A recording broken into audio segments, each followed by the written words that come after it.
All right. So 2x2, this is day one install for us. So 2x2 out of double, 10 personnel. So the H, okay, we tell our quarterback, okay, we're always going to build in an alert route into our system. Every single concept has an alert route. And basically it's either a yes or a no, right? And now there's two things that we want our quarterback to ask themselves, okay? And that's going to be, hey, do I have the numbers? Okay, that's the first question.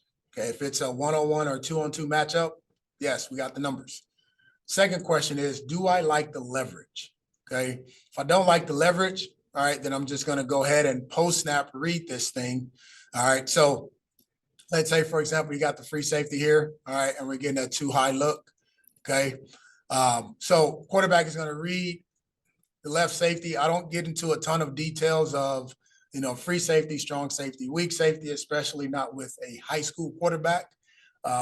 We just want to know how many safeties are there? Are there two high? Are there one high? Post snap. Okay, that's the guy we're going to read.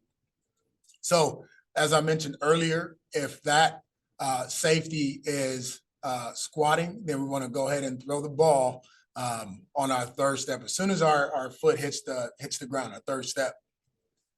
If not, okay, or if that safety hips opens up, okay, then we want to go ahead and work our eyes to the cross.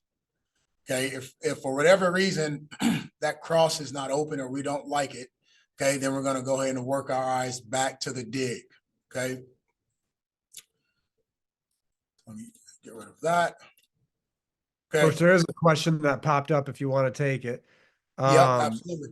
He asked, do your reach change based on the alignment of the size of the safety, or like if you lie on the hash or not? Just so I understand the question. So do the reads change if the ball is on a different hash? Well, let me see here. He said, does your reach change based on the alignment of the size of the safety?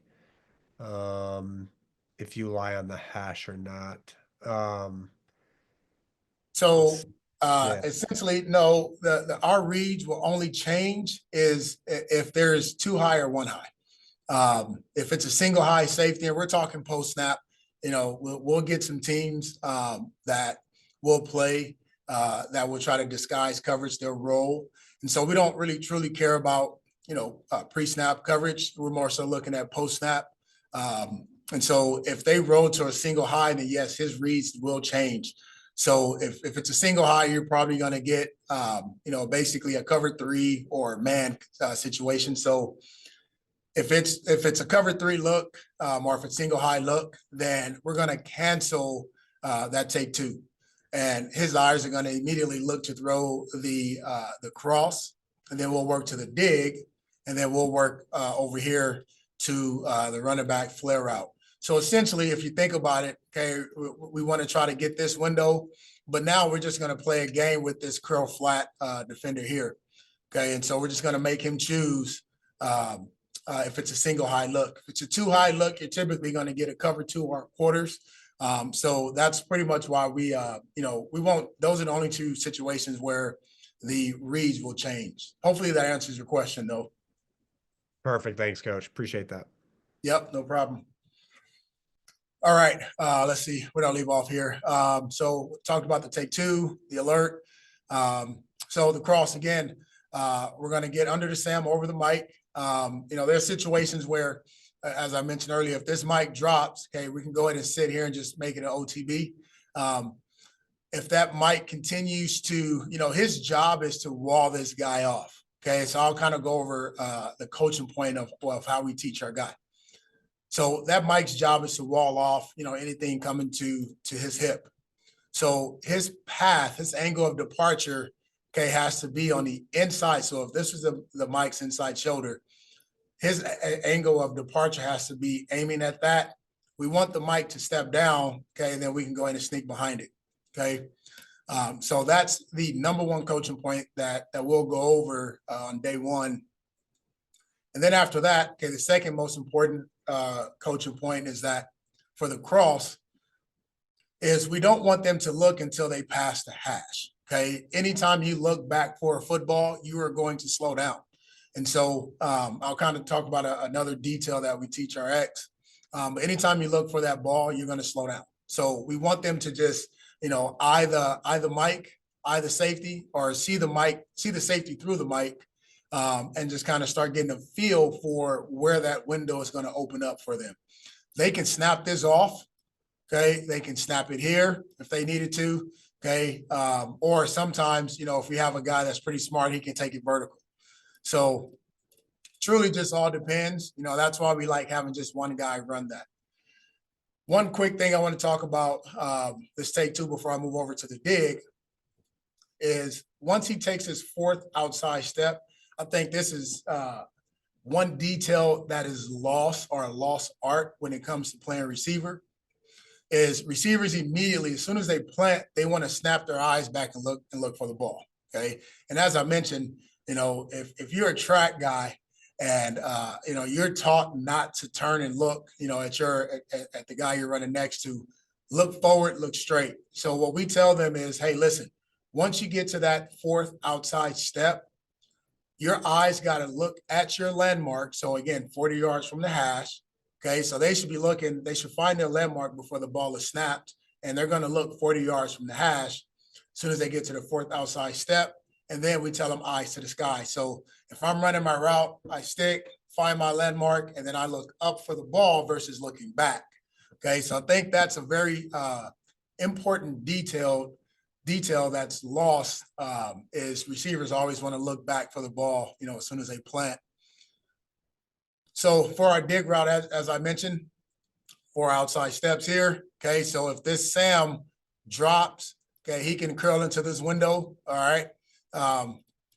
If the Sam bails, okay, and drops more to the hook area, then he's gonna work to daylight. Okay. If this mic is sitting here, cool, go ahead and sit in that window right there. Okay. For whatever reason, the mic blitzes, okay, then go ahead and just keep working to that quarterback's to the quarterback's view. Flare out. I don't overcoach this. We just tell them, hey, listen, we want you to turn and burn for about 5 to 7 steps. Okay. If it's if it's a slower guy, we want them to take 7 steps before they look for the ball. We really want to stress that horizontal defender.